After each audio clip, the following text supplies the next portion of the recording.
I'm here with Telly. No, just a little bit, but not too bad. I'm here with Teddy Atlas, the face of boxing, ESPN. You've also coached many great fighters. What did you think of the fight tonight, Bradley Marquez, Teddy? I had Bradley winning by 1 point. I picked Bradley going into the fight to win the decision, but close fight. You know, I thought Marquez won rounds with fewer punches, where he would get his way, played it close to the vest, but got his way where he could counter with a solid punch, and he won a lot of rounds that way. Bradley won rounds a little bigger, a little larger, the rounds that he did win, with more volume punches and more combination. But he fought a good fight, Bradley. You know, he had the right fight going in, win or lose, to counterpunch to counterpunch. Use your legs, don't walk into him, make him come to you, make him stretch out the ring a little bit, use his 40-year-old legs to walk into things, and not to stay in his comfort zone where he sits back and sets traps. So a lot of respect to Bradley. Did a good job.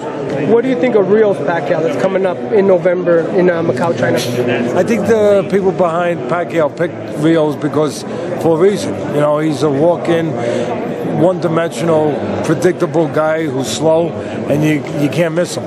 But he's tough and he can punch. And if Pacquiao's not right, he could have trouble. If Pacquiao is mentally can get himself past the last devastating loss that he just had, devastating knockout, which sometimes you never get past. If he can do that, then, you know, Pacquiao wins easy. He'll be too fast. You know, he'll be able to do too many things for Rios, and he'll be able to catch him very easily.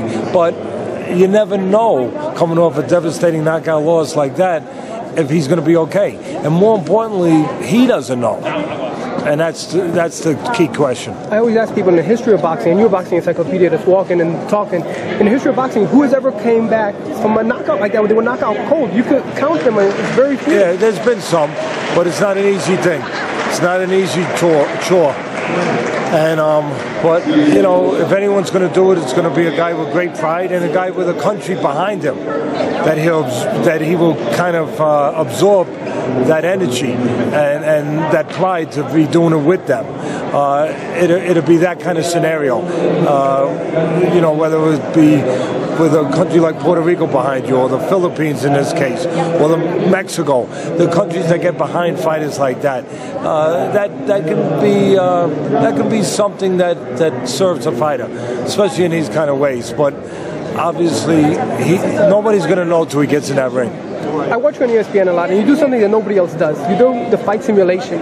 You ever get calls from camps? Teddy, can you come talk to us? What do you think our opponent will do? Yeah, I do. And you break it down for them? Every once in a while. I mean, I've done a couple favors for a few. But nobody else does it like you. Why are you the only one to do that? On TV, where to say, like, we don't see that on Showtime or HBO. We just see, well, you know, you bring the opponent and you say, okay, you'll be Bradley, I'll be Marquez, and this is how Marquez. Well, I do it. I do it on Friday Night Fights. No, I mean, but you're the only one doing it. Oh, maybe we don't have guys that know how to do it. I don't know. My last question for you. December 7th in New York, Wally Malanaji, Zab Judah. What do you think? An interesting fight. Chess match, a little bit. Speed match. Speed chess speed. You know, both guys like to box, like to be thoughtful, like to try to be smart, but both quick hands. Judah getting older, Paulie getting older too.